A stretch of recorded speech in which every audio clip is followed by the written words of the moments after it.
about to enjoy another cool Arizona night with me, Eddie Rodman, the host with the boast. Hey, any of you guys remember Old Gods of Asgard? Man, I actually saw them twice back in the 70s.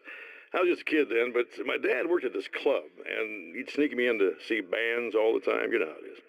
Talk about an education. Anyway, great band, couple of great albums, solid fan base, and then they kind of dropped off the face of the earth.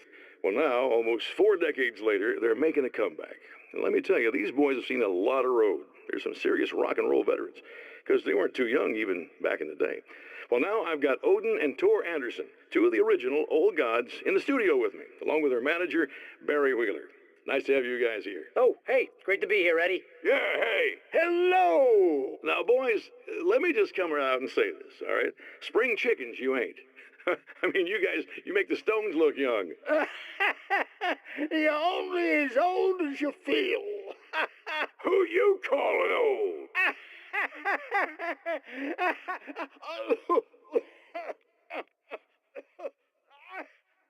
Now, your last album was 1978's In the Valley of My Shadow. And then you stopped playing altogether after that. Why? And what made you do a comeback after all this time? Well, it was a sad thing. See, the original bass player for Old Gods, Fat Bob Balder, passed away in... what was that? Leukemia!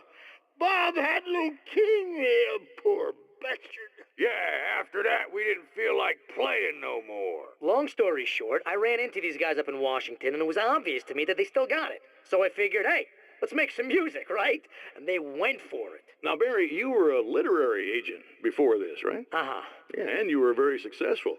You represented Alan Wake, I believe, who disappeared under mysterious... Yeah, that's... hey, I just want to talk about Old Gods tonight. Is that cool? Can we do that? Oh, yeah, sure. Listen, why don't we take a little break, and then later on in the program, we'll hear the new Old Gods single. Stay tuned, folks. Welcome back, listeners. As you know, I'm Eddie Rodman, and I'm still talking to Old Gods of Asgard, who are doing their big comeback tour. How's that been going for you? Odin? Splendid! I'm having the time of my life. You know, I didn't realize how much I'd missed that. And what about you, Tor? It's okay, you know. Well, this must bring back a lot of memories. Oh, yeah. It's wonderful to be back on stage. If it wasn't for my knee, I'd feel like a young man again. Well, speaking of that, I hate to keep harping on this age thing, but I gotta tell you, I've heard your new songs, guys, and you sound really good. Thank you. And this may be a touchy subject, but to be blunt, you really don't sound, old.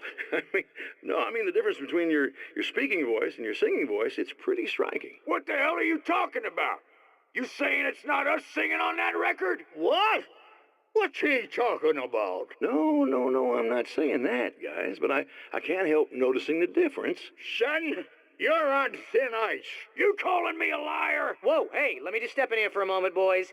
Yeah, Eddie, they do sound different, but believe me, we're not talking Milli Vanilli here. These guys are the real deal. Why don't you come to the gig tomorrow night and see for yourself? Once they get on that stage, boom, things get real. Really? Believe me, they play like they're possessed. It's almost like magic. Look, you see my boys play, you see the Old Gods for real. These guys project a lot of power. They're not lightweights, you know what I'm saying? All right, Barry, I'll see if I can make it. Now, let's take another quick break here, and after that, we'll play the new Old Gods of Asgard single. Don't you go away. And we're back with Old Gods of Asgard and their manager, Barry Wheeler. Guys, you're on your comeback tour, and you're playing a lot of your classic material, but you've also got a new single out, right? How'd that come about? Was it hard to go back into the studio after such a long time? Are you kidding me? They were chomping at the bit. They were just itching to stretch those creative muscles. Now, it had been a while because, they spent a lot of time in, Retirement. We were retired. We were? Yeah. No. We were at the lodge, and we escaped. We were at the retirement retirement thing. Yeah. So, really, once we got in the studio, things started happening. Now, the music has changed a little bit, and the boys were a little rusty, so it took us a while to find the right gear, but hey, once we got going, boy, they kicked ass. And it's an awesome song. It's called Balance Slays the Demon, and seriously, I think it's their finest work. And hey, I should know, I produced it. Oh, really? I didn't know you were a producer. Well, this was my first time. I mean, they needed a little bit of guidance, you know what I mean? I mean, don't get me wrong, these guys are the best. But it's the 21st century, man. Things just sound a little different these days. So, you know, I kind of stepped in there, helped them make it sound all cool, kind of jazzed it up. That sounds like a challenge. Oh, no, it was really easy, man. I was just, you know, like, hey, give it a little zing, you know? Let's take it to another level so it really rips. You know, let's just throw some really sweet synths in. Like that, you know, just kicked it up a notch. But it's totally old gods. Well, listeners, you can judge for yourselves. Here's Old Gods of Asgard, and Balance Slays the Demon. Oh, yeah. Okay, people, it's Eddie Rodman here with a few hours to kill, and there's nobody I'd rather spend them with. Nobody else in the whole world. Oh, boy, that'll land me in hot water when I get back home, won't it? Well, just in case my wife is listening, and you always are, aren't you, baby? Let me tell you, you are the exception, honey. And the prettiest lady I ever saw to boot. But I'd really like to spend some quality time with you listeners, because, you know, tonight's one of those nights. You're sitting in the studio and you kind of forget how long it's been or what day it is. You just sit here and go through the motions, and you might as well have been here forever. You keep talking, but you don't even know what you're saying. It's like you're on automatic. You can't stop the ride and get off. It's times like these that I really wish that somebody would just call in and relieve my boredom. How about it? Anybody? Come on now, help a fella out. Our lines are open. Oh, praise be. You guys are coming through for me. A pretty little light just started blinking on my board here, and that means there's a caller out there. You know, when the hours stretch into eternity like this, when it feels like I'm stuck in a rut and just reliving the same endless night over and over again, I feel genuinely touched by someone actually reaching out to me, breaking the monotony. I just want you to know that it really matters to me. Caller, you're on the air. You suck, Eddie! Did you know that this is my dream job? True fact. I was about to do the weather, but I see we have a caller. Hey, you're on the air with Eddie. What's up? Hey, Eddie, it's Rikki. You talked about fate before. You think about that a lot? Not a lot, to be honest, but I take it you do. Oh, yeah. Oh, yeah. Any conclusions you'd care to share, Rikki? Well, we've got free will, right? That's in the Bible and everything. Yeah, right, sure. So free will, right? Am I right? I mean, if we can do what we want, how can there be fate? I mean, you don't know what's going to happen next, so there's no fate. There's just people doing stuff. Well, I don't know, Rikki. I don't suppose you have considered the possibility that we're all here in the service of a greater purpose, incomprehensible to us, and that what we take to be freedom is nothing more than the move of a pawn on some cosmic chessboard, limited in scope, subject to the whims of unseen players, existing only for their entertainment. Or perhaps we're just a twisted reflection of actual events that can happen elsewhere. Could it be that such is life in Найт Спрингс? Dude, what? Food for thought, Rikki. Food for thought. Well, art lovers, are you feeling neglected? You shouldn't. You know Eddie Rodman's got love for you, which is why I actually hauled myself out of bed before noon, just so I could record an interview for your pleasure. Enjoy. Now, as I'm sure you all know, the annual Найт Спрингс Visual Art Show is coming around again, and that's a big deal for all of us that are in the culture business. If you can call it a business. That's a little controversial, I know. Oh, that's okay. Money makes the world go around, no doubt about it. And that's one of my guests here at the studio, Serena Valdivia. She's a curator at the Найт Спрингс Gallery of Visual Arts, and she's in charge of the NSVA Film Festival, held this year at the old Найт Спрингс Drive-In Theater. Hello, Eddie. It's great to be here. And let me just say that it's a wonderful venue. Absolutely. And with her is one of the filmmakers, somebody who's actually primarily known as a renowned photographer, Alice Uэйke. Hello. Now, Alice, I've seen a lot of your work over the years. It's very impressive. My wife's a big fan, actually. Oh, thank you. You've gained quite a bit of fame as a photographer, but that's not why you're here, right? You actually have a film. That's a little surprising. For me, too. I really wouldn't be here at all if it weren't for Serena. You two are friends, I take it? Yeah, we move in the same circles. So, about a year ago, I heard about all this footage she'd shot, and I got to see some of it, and then I started pestering her about actually putting it out there, because it was really good. I didn't really want to show it. It felt too personal. Well, yes, I can understand that. It features your husband, and he's, He's dead. I thought he was missing. It's been 2 years.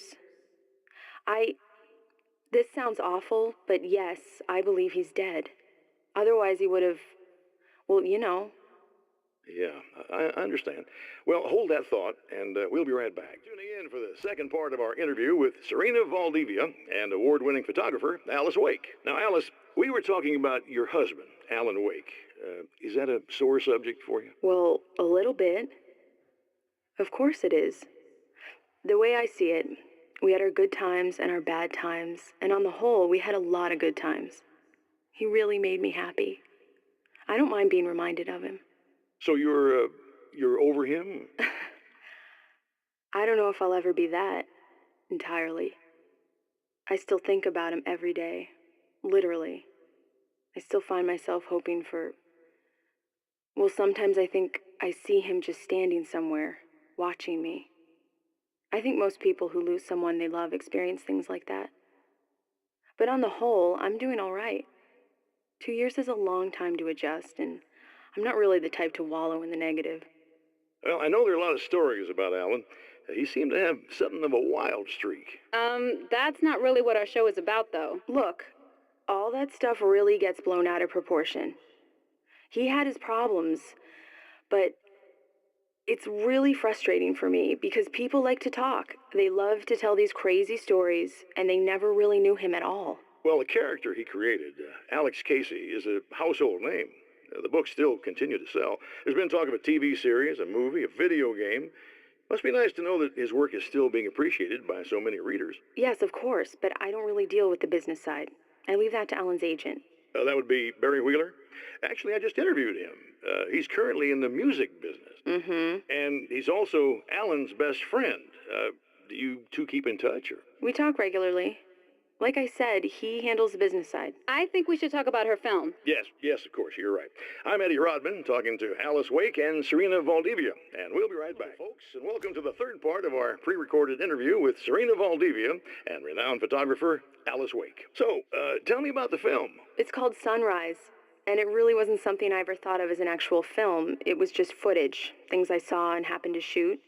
It's not a medium I'm very much at home with. You shouldn't put yourself down. You've got a great eye. Maybe, but experience is another thing. Because you're primarily a still photographer. Yes, exactly. So I'm really used to thinking of the world in terms of snapshots. I frame something and try to pick the right moment, and then reveal that moment to people. Moving images are a different story. I'm still learning a lot about it, to be honest.